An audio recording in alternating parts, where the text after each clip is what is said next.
there's something else I've had a bit of a bugbear about here is the lack of provision for people suffering mental health problems from refereeing, and I think it's a kind of underestimated area in the amateur game for players and referees alike. Maybe it's not seen as being the responsibility of football authorities, given that we are only part-timers, and they probably argue that there are other reasons if you're having mental problems. But a year ago, I had to call the police to a game, again a boys' game, under 19 game, where a player ran off the bench and threatened me. First time I red carded him, and then he did it again. He started coming towards me and running across the field, and I just ended the game, went to my dressing room, called the police, locked the door, and really shook me up. You feel that that somebody is running towards you screaming, a young, fit man who would easily have been able to put me in hospital without too much trouble, especially as I would not have tried to put up any kind of defense. And I didn't really get any support for that. There was no follow-up call, and I said to my refereeing body, I said, look, I need to take a couple of weeks off, and I don't want to referee any more under 19 games in Frankfurt. This is just insane. And it was just like, oh, okay. It was not anything like, well, how are you feeling about this, or what actually happened there, and why did you have to call the police? There was no follow up to that at all. And I'm fairly mentally robust. I mean, it wasn't like I didn't have the ability to recover from that, but I'm more worried about a lot of the young referees who I see and talk to, who describe their lack of motivation very quickly. Once you get boys 14, 15 who qualify, and you find they're being yelled at by adults on the touchline, and most of half of them that happens to, they'll quit within a year or 2 years. So we waste a lot of time training young referees, and because there's not, I think we're actually, we have improved the support network in that respect. All referees now have a coach, a refereeing coach, which I do as well on Saturday mornings, there for their first 3 games. And then I think that we've gotten a lot better in following up with referees who are having problems. But it's definitely an area where there's room for improvement, always room for improvement. Yeah, I mean, I guess he's very unfortunate in that his mates took videos of him when he was in an abnormal state of intoxication, apparently, and that's very much a breach of privacy, which probably shouldn't have happened, and is unlucky for him.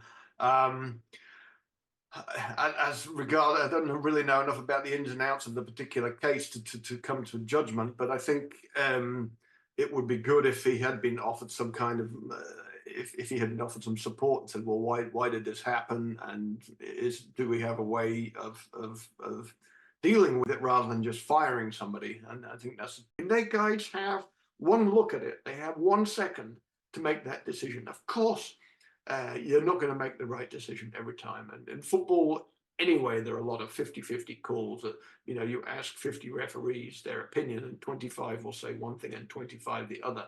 There are a lot of subjective calls in football, especially when it comes to assessing fouls, holding, pushing. That came up in the discussions in the evening. Why so many defenders allowed to grab players around the body now and get away with it, when it explicitly states in the laws of the game that is a foul?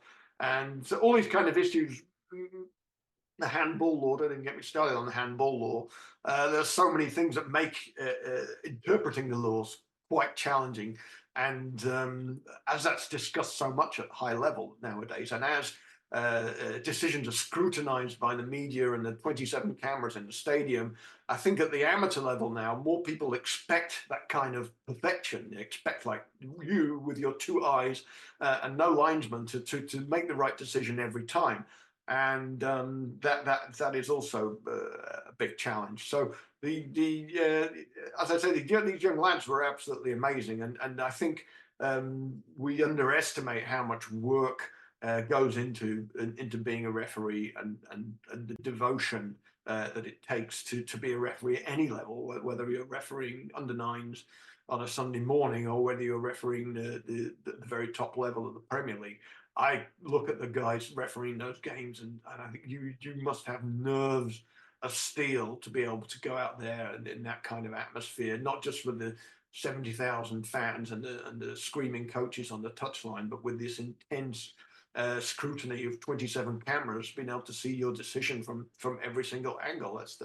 It's incredible how much they get right when you actually do analyze it in the end, especially offside decisions. You see how, despite the VAR coming in, a lot of the time you see the linesmen call it right nearly every single time, and I think there's even though always moaning about the standard of refereeing, as soon as there's one thing goes wrong in one big game, we get that here in Germany as well. I think that the judgments and referees are often way too harsh from the media and the public too on social media. I think that's worth mentioning is that referees in Germany, when you qualify as a referee, you get a pass that entitles you to go into any game for free, as long as it's run by the German FA. Now, in my city, Frankfurt, Eintracht Frankfurt have made big steps as a club the last few seasons, and games that never used to sell out are now selling out in minutes every single home game.